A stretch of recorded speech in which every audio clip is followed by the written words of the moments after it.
You're watching the station that's working for you, WMAR 2 News. Now, Good Morning Maryland.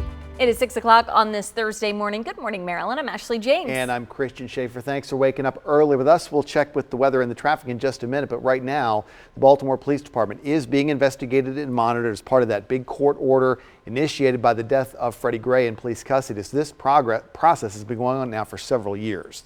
Yeah, this morning, some of the findings on how it's been going have been released. WMAR 2 News' Aaron McPherson joining us live from Baltimore Police Headquarters with that first progress report. Good morning, Aaron.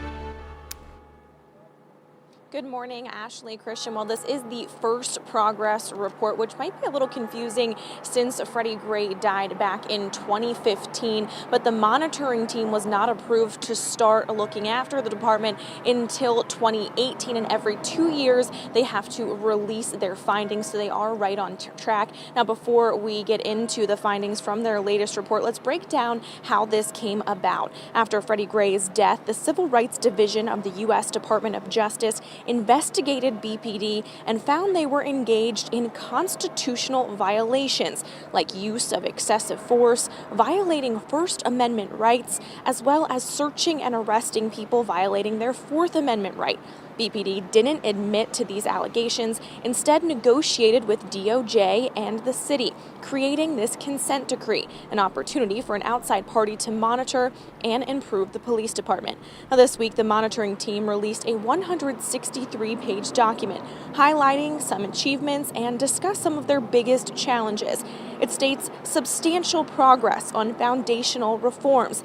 That's given the monitoring team confidence in BPD's capacity to achieve compliance. That's promising, but it hasn't been translated into consistent, observable change on the street. They say that's for two main reasons. Training on the reforms has not been completed, and BPD's record system is outdated. The report states BPD has revised most consent decree mandated policies by adding civilian staff.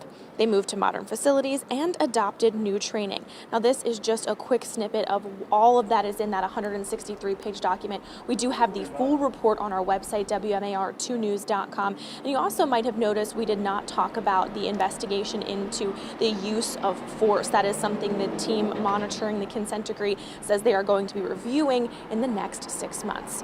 Live from Baltimore Police Headquarters, Aaron McPherson, WMAR 2 News.